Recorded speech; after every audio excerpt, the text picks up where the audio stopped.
Dalam video kali ini, aku akan menjelaskan tentang masih relevankah pilar atau ajaran Ki Hajar Dewantara di era digital kayak sekarang.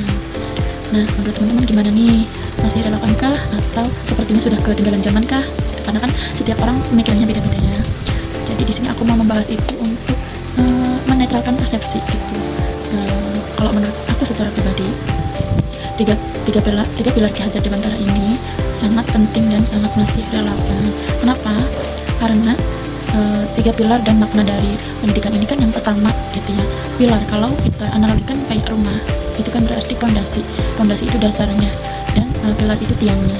Tiang ini kan kalau kita analogikan secara logika gitu, untuk supaya menguatkan suatu bangunan, sama kayak pendidikan. Jadi tiang itu semacam penguat sistem. Tanpa pilar yang kuat, pendidikan kita akan gampang goyang dengan perubahan zaman. Nah, Ki Hajar Dewantara ini udah ngasih 3 pilar utama sejak dulu yang mungkin masih kita sering dengar sampai sekarang, yaitu pilar yang pertama atau prinsipnya adalah ing ngarso sung tulodo, yang artinya adalah di depan memberi teladan. Jadi guru di era digital seharusnya bukan cuma mengajar, melainkan adalah menjadi contoh literasi digital.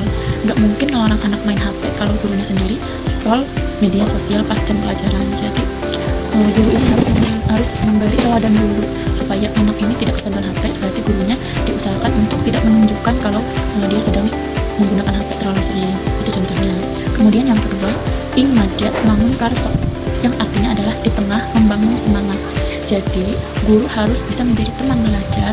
Jadi pas pembelajaran daring ataupun pembelajaran yang lainnya, tapi kan kita lagi bahas digital ya, berarti kan ketika sebagai guru kita memberi pelajaran daring, guru itu nggak hanya cuman bercerita atau bahasanya itu berceramah satu arah. Jadi ngomong sendiri, nggak ada sesi tanya jawab, nggak ada sesi ice breaking untuk bisa seakan-akan kita tuh sedang berdekatan, seakan-akan kita tuh senatural mungkin sedang ngobrol dengan anak. Jadi kayak contohnya bikin kuis kah atau diskusi kah supaya si anak ini lebih semangat membangun seperti itu. Kemudian yang ketiga adalah tuturi handayani, yang artinya adalah di belakang memberi dorongan. Jadi tugas guru itu nuntun, bukan mengekang. Yang artinya di era AI sekarang kita bisa membiarkan siswa untuk explore seperti aplikasi yang bermanfaat. Contohnya kayak explore Canva atau explore CapCut gitu, untuk membuat video-video yang bermanfaat, kayak bikin poster kah atau bikin video yang bermanfaat lainnya gitu. Jadi kita yang mendorong mereka untuk menggunakan aplikasi itu dengan etika dan tanggung jawab. Jadi tidak untuk menjadi disalahgunakan dengan sesuatu yang mengakibatkan hal buruk.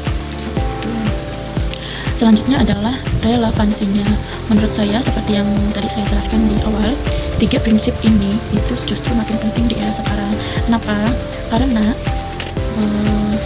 3 pilar ini menjelaskan tentang susahnya jadi teladan kalau guru sendiri gaptek.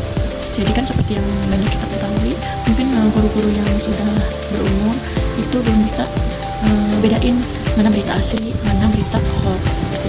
Kemudian pembelajaran daring itu bikin siswa gampang hilang fokus. Ini berkaitan dengan ing madya mangun karso. Jadi PR besar bagaimana bikin Zoom itu supaya tidak membosankan kayak yang tadi aku sebutin. Terus adalah tuturi handayani, yang artinya adalah ditantang nih kita sama AI supaya bisa mendorong siswa untuk lebih kreatif, bukan mentek tapi lebih kreatif. Jadi menggunakan AI itu untuk hal-hal yang membuat pemikiran siswa ini lebih kreatif dan berkembang. Refleksi bagi saya, pilar Ki Hajar Dewantara ini adalah bukan ajaran kuno, melainkan ini adalah solusi persoalan pendidikan nasional sekarang, kayak degradasi karakter dan kesenjangan digital. Nggak bisa dijawab cuma pakai kurikulum baru, tapi harus balik ke akar. Gurunya dulu jadi teladan, gurunya jadi pemakai semangat, dan gurunya harus menjadi pendorong siswa untuk bisa menjadi siswa yang dibanggakan. Seperti itu. Kalau 3 pilar ini jalan, mau secanggih apapun teknologinya, pendidikan kita insya Allah tidak akan kehilangan arah. Jadi teknologi itu cuma alat, manusianya tetap jadi yang pertama. Yang pada intinya menurut saya adalah kita perlu mendidik anak sesuai zamannya, tapi jangan lupakan pilar bangsanya.